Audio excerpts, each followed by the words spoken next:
It is not black.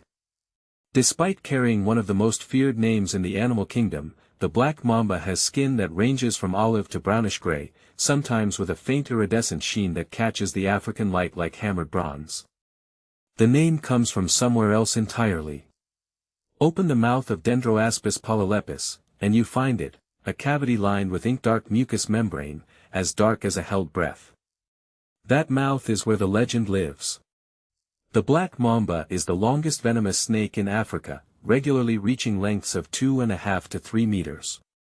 Some individuals push beyond 4. They are built not for heaviness but for speed, a slender, athletic body that moves across open savanna and rocky hillside at speeds approaching 20 kilometers per hour. When a black mamba decides it needs to be somewhere else, it gets there faster than most people can sprint. This is not exaggeration. This is physics applied to muscle and scale. Dendroaspis polylepis belongs to the family Elapidae, cousins to cobras and mambas of other species. But within its own genus it is singular, the largest, the fastest, the most widely distributed. It lives across sub-Saharan Africa, from southern Ethiopia down through Kenya and Tanzania, across Mozambique, into southern Africa. It prefers open woodland, savanna, and rocky outcrops with good sun exposure. It needs warmth. Like all reptiles, it is ectothermic, drawing heat from the world around it rather than generating its own. On cold mornings, a black mamba basks. On hot afternoons, it retreats to shade. It is, in this way, quietly governed by the same physical world that governs everything else. Its reputation as an aggressor is, in large part, a myth built on misunderstanding. The black mamba is not hunting humans. It is not pursuing confrontation. When left alone, it avoids contact completely, moving away from large animals and disturbance with efficiency and without ceremony. The danger arises from its acute threat response. When cornered, genuinely cornered, the black mamba transforms. It raises the front third of its body off the ground, spreads a narrow hood formed by the loose skin of its neck, opens that famous black mouth wide, and holds perfectly still. This is a warning. It is a display.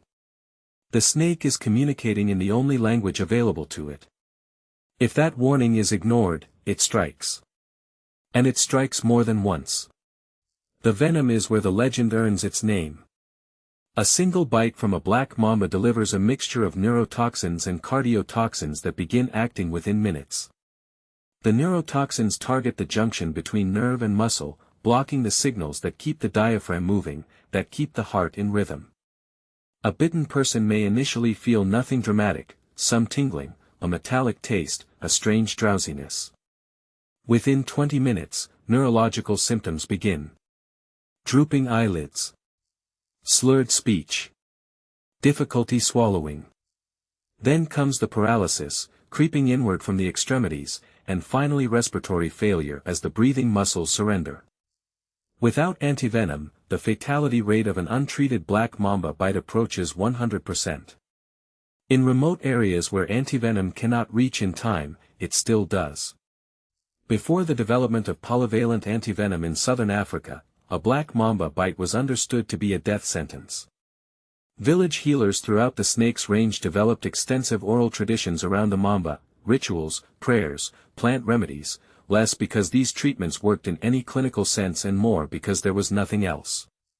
The mamba sat at the intersection of the real and the mythological in ways that few animals ever manage. Its biology is as precise as its venom. The black mamba hunts primarily during the day, a behavior unusual among many snake species. It preys on birds, bats, and small mammals, dasyes, rodents, sometimes small mongooses. The prey is bitten, the venom acts with devastating speed, and the snake follows the dying animal until it can be consumed whole. The mamba's jaw, like all snake jaws, is not fused at the chin. Flexible ligaments allow it to stretch around prey significantly wider than its own head. The process is slow and deliberate. A large meal can sustain a black mamba for days. Mambas are not entirely solitary.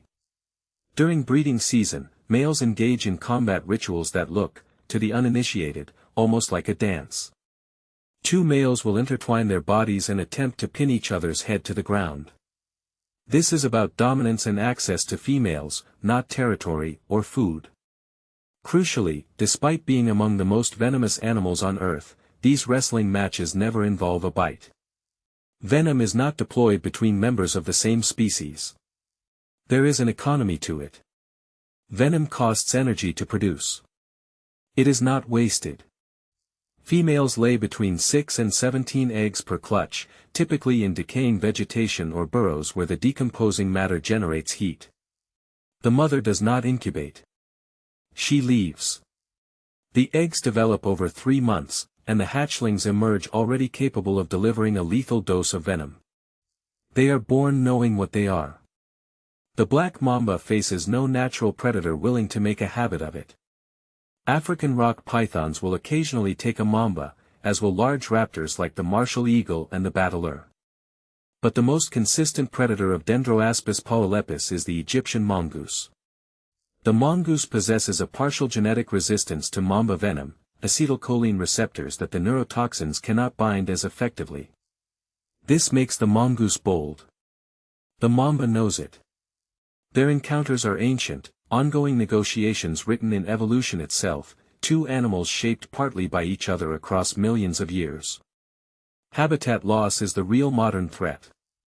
Agriculture is pushing into savanna. Roads fragment movement corridors. Humans and black mambas increasingly share space, and in that shared space, fear governs human response. Mambas near settlements are killed on sight, almost without exception. The fear is understandable. But it removes animals that control rodent populations, that occupy a specific and irreplaceable niche in the ecosystems they inhabit. The black mamba is not evil. It is not malicious. It is not the embodiment of death it has become in human imagination. It is a precision instrument shaped over 60 million years of evolutionary pressure into something almost perfect, fast, perceptive, chemoreceptive, armed. Here is what reframes everything. In 2012, researchers studying mamba venom discovered a class of molecules called membalgenes.